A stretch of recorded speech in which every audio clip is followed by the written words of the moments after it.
मुंगेरी लाल के हसीन सपने देख रहे हैं कि मैं तो भारत का प्रधानमंत्री बन जाऊंगा। एक प्रदेश आपसे संभाल नहीं रहा है, आप देश संभालने का ख्वाब देख रहे हैं, तो बहुत हास्यास्पद स्थिति पैदा हो गई है। सर ये बताइए कि मतलब बच्चे जो मांग कर रहे हैं जो मतलब जांच को लेकर, सरकार आखिर इसको मतलब करवा क्यों नहीं रही है?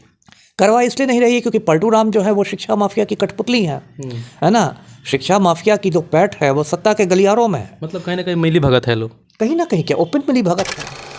जय हिंद दोस्तों, अभी हम मौजूद हैं एक ऐसे शख्स के पास जो किसी परिचय के मोहताज नहीं है, जो पूर्व आईपीएस अमिताभ सर जी हैं। इनसे हम खास मुद्दे पर बात करेंगे जो कि आज बिहार में जो है काफ़ी चर्चों पर चल रहा है, जैसे कि बिहार एसएससी को लेकर जिसको बच्चों पर लाठियाँ चार्ज की गई, और नीतीश कुमार जो है समाधान यात्रा पश्चिमी चंपारण से शुरू किए हैं, उस पर भी हम खास बात करेंगे क्योंकि समाधान पटना में बच्चों को नहीं दिख रही है और वो जाके गाँव गलियारों में समाधान यात्रा निकाल रहे हैं। इन्हीं सारे मुद्दों पर हम सर से बात करेंगे। सबसे पहले सर स्वागत है हमारे चैनल में। जी थैंक यू, धन्यवाद आपका।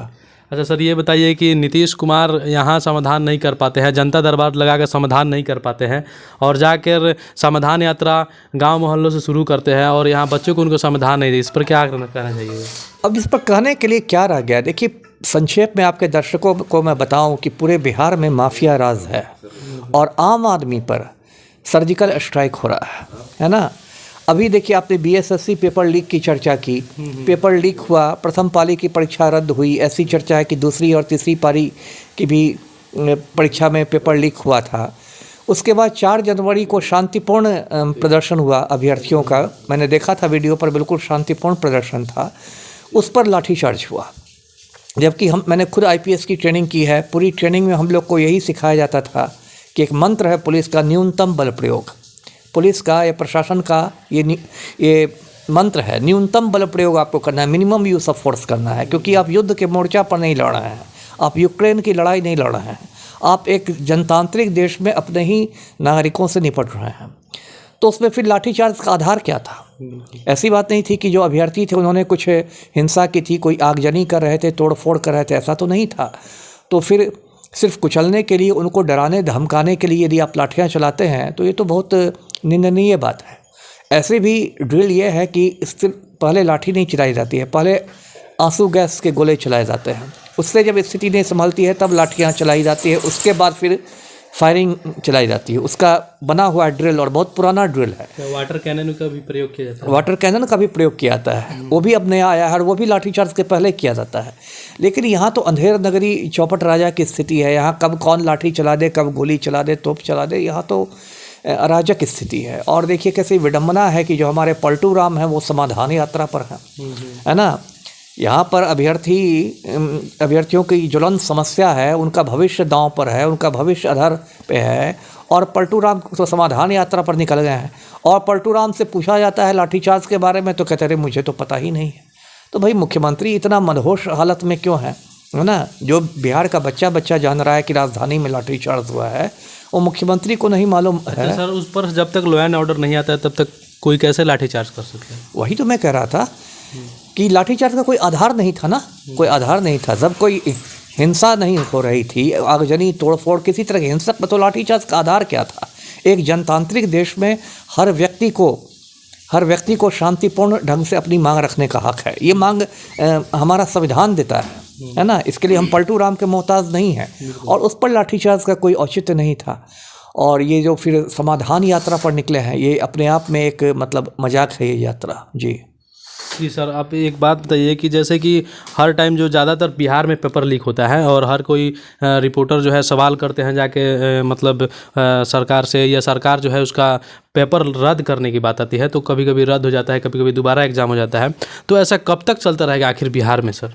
यही देखिए, दुर्भाग्य की स्थिति पूरे बिहार में शैक्षणिक अराजकता है। संक्षेप में हम कहें तो शैक्षणिक अराजकता है। अभी पेपर लीक की बात शुरू है। 5-6 साल पहले आपको याद दिला दूं मैं दर्शकों को भी कि बिहार में टॉपर घोटाला हुआ था, है ना। इंटर की परीक्षा हुई थी, एक लड़की टॉप कर गई पॉलिटिकल साइंस में, और मीडिया वालों ने उससे पूछा कि पॉलिटिकल साइंस में किस चीज़ की पढ़ाई होती है, तो उसने कहा कि राजनीति विज्ञान में खाना पकाना सिखाया जाता है। अब बताइए, टॉपर का जवाब है। तो पूरे हिंदुस्तान में जो बिहार की इज्जत थी वो नीलाम हो गई। बिहार बिल्कुल मतलब मजाक का पात्र बन गया कि पॉलिटिकल साइंस की टॉपर कहती है कि इसमें खाना पकाना सिखाया जाता है। तो ये शैक्षणिक अराजकता की स्थिति, उसमें भी पलटू राम की सरकार थी, उसमें भी सुशासन का ही ढोल बज रहा था। अब जब देखिए एक परीक्षा आप कायदे से नहीं ले पा रहे हैं, बीपीएससी की परीक्षा हुई बिहार लोक सेवा आयोग की, उसका पेपर लीक हो गया 8 मई को। बीएसएससी की परीक्षा हुई सचिवालय सहायक की, उसका पेपर लीक हो गया। यहाँ दरोगा बहाली होती है, सिपाही बहाली होती है, सब में विवाद खड़े हो जाते हैं। और पलटू राम जो है वो मुंगेरी लाल के हसीन सपने देख रहे हैं कि मैं तो भारत का प्रधानमंत्री बन जाऊंगा। एक प्रदेश आपसे संभाल नहीं रहा है, आप देश संभालने का ख्वाब देख रहे हैं, तो बहुत हास्यास्पद स्थिति पैदा हो गई है। सर ये बताइए कि मतलब बच्चे जो मांग कर रहे हैं जो मतलब जांच को लेकर, सरकार आखिर इसको मतलब करवा क्यों नहीं रही है? करवा इसलिए नहीं रही है क्योंकि पलटू राम जो है वो शिक्षा माफिया की कठपुतली है ना। शिक्षा माफिया की जो पैठ है वो सत्ता के गलियारों में है। मतलब कहीं ना कहीं मिली भगत है लोग, कहीं ना कहीं क्या ओपन मिली भगत है। अच्छा। मैंने तो 8 मई को ही राज्यपाल महोदय को पत्र लिखा था जिस दिन बीपीएससी का पेपर लीक हुआ था, और मैंने लिखा कि इसे मुख्यमंत्री सचिवालय के लोग मिले हुए हैं। बिना पलटू राम के संरक्षण के ये शिक्षा माफिया थोड़े फलेगा फूलेगा। तो इसलिए कोई जांच नहीं होता। आपने देखा कि आर्थिक अपराध इकाई ने शुरू की जांच बीपीएससी पेपर लीक की, थोड़ी बहुत जांच हुई, कुछ छोटी मोटी मछलियां पकड़ी गई, लेकिन जब बड़े बड़े घड़ियालों की बारी आई तो किसी को टच नहीं किया गया। तो ये पूरा माफिया राज चल रहा है और कुछ नहीं चल रहा है। अच्छा सर, देखा जाता है कुछ दिनों से मतलब लड़के जो है कंपटीशन की तैयारी करने के लिए पटना में आते हैं, अदर जो राज्य से आते हैं जैसे गुजरात से आते हैं।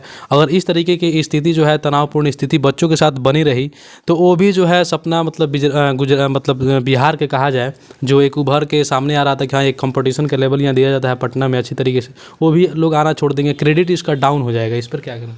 नहीं, हो ही रहा है ना। अब देखिए पटना आते हैं बिहार के कोने कोने से लड़के लड़कियां तैयारी करने के लिए, और बहुत दिक्कतों में रहते हैं, छोटे छोटे लॉज में रहते हैं, एक एक कमरे में कई कई लड़के रख के तैयारियां करते हैं। बहुत साधारण परिवार के आते हैं, बहुत ग्रामीण पृष्ठभूमि के लड़के, और मतलब समझिए कि उनके माता पिता जो हैं वो पेट काट कर उनको पढ़ाते हैं, है ना, क्योंकि बहुत साधारण पृष्ठभूमि के रहते हैं। वो लोग दूसरी जगह से परीक्षा देने आते हैं तो उनके पास इतने पैसे नहीं कि होटल में ठहरे, वो लोग पटना जंक्शन पर गमछा बिछा कर सोते हैं। तो एक आम लड़का या एक आम लड़की का आप संघर्ष समझ सकते हैं कितना ज़्यादा है।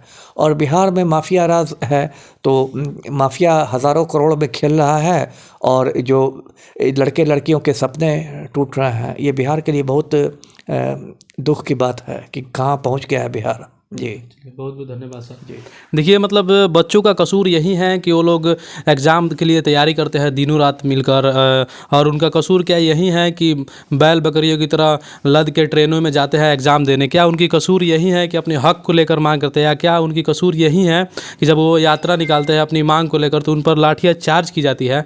और उन लोगों का कसूर नहीं है कि जो लोग पेपर लीक करा देते हैं उस पर CBI जाँच नहीं बैठती है। तो इस पर आपका क्या राय है, कमेंट करके ज़रूर बताइएगा। आप देख रहे थे पब्लिक की आवाज़ और मैं हूँ साहेब राज। जय हिंद।